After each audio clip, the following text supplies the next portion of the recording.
Ողջույն։ Մենք Սյունիքի մարզի ապրանքի միջնակարգ դպրոցի աշակերտներն ենք։ Smart էկրաններ աշխարհացույցի դպրոցների ծրագրի շրջանակներում մենք ներկայացնում ենք իմ աշխարհացույցը քարտեզագրելով հայ ժողովրդի մայր Դիանա Աբգար թեման։ Դիանա Աբգարը հայ և ճապոնացի ժողովուրդների բարեկամության, պատմամշակութային և դիվանագիտական հարաբերությունների հաստատման ակունքներում է կանգնած։ Բայց մի բան տեղափոխվենք պատմական Հայաստան, ամիրյան ջարդեր, Ադրանայի կոտորած, հայոց մեծ եղայ, մեկը մյուսին հաջորդած ծանր ժամանակներ, իսկ Դիանա Աբգարը հայրենիքից հեռու էր, շատ հեռու, սակայն այդ հեռավորությունը խոչընդոտ չդարձավ իր ժողովրդին օգնելու հարցում։ Գտնվելով օտարափերում նա անմնացող նվիրվեց հայրենիքին, ամեն հնարավոր ձևով օգնելու, հայ գաղթականների համար ապուստի միջոցներ ստեղծելու գործում։ Նրա շնորհիվ բազմաթիվ հայերի կյանքեր են փրկվել։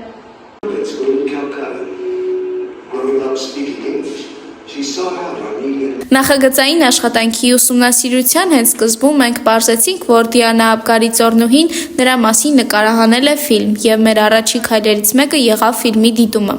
Այն մեր վրա շատ ազդեցիկ տպավորություններ թողեց։ Մենք հասկացանք, որ գործ ունենք շատ իմաստուն, գթասիրտ, ազգանվեր անհատականության հետ։ Դիանա Աբգար կերպարի նկատմամբ հետաքրքրությունը ել ավելի մեծացավ։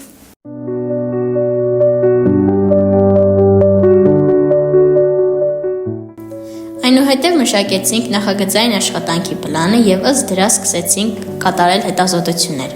Առաջինը սկսեցինք նրա ընտանիքի ուսումնասիրությունից։ Հասկացանք, որ Դիանա Աբգարը անցել է շատ դժվարությունների միջով, ունեցել անձնական դժբախտություններ և չնայած դրանց նա չի հիասթափվել, այլ համառորեն պայքարել է, շարժվել արդարության հետևից։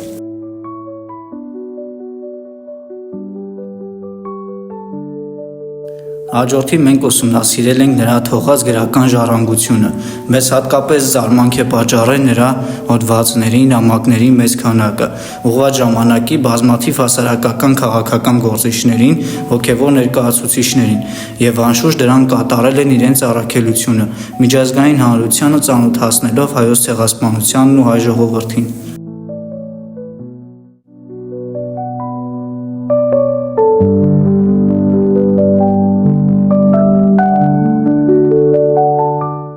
Հետազոտության ընթացքում մեր շատ եկավ Դիանա Աբգարի այս լուսանկարը և մենք փորձեցինք այն կրկնօրինակել։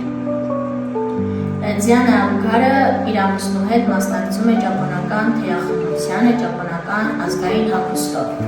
Դա վկայում է Դիանա Աբգարի մարդասիրության, ուրթվածության և ճապոնական մշակույթի հանդեպ իր հարգանքի մասին։ Այս լուսանկարը կարծես թե լինի հայ-ճապոնական բարեկամության խորհրդանիշ։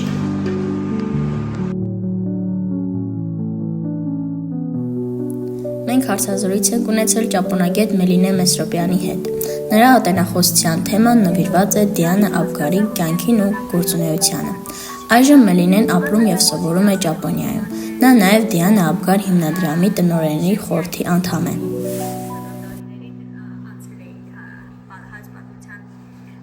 Իսկ այժմ տեղափոխվենք Դիանա Աբգարի անվան զբոսայգի, որտեղ նախատեսվում է հաջորդ տարի տեղադրել Դիանա Աբգարի հուշարձանը։ Հուսով եմ դրանից հետո շատ-շատերը կայցնեն այս զբոսայգի։ Ցավոք Դիանա Աբգարը այդպես էլ այցելեց Հայաստան եւ հայերի մասին միայն լսեց իր առանձնատանը ապաստանած հայերից, բայց մենք պարտավոր ենք հիշել աշխարհի առաջին կին դեսպանին Դիանա Աբգարին։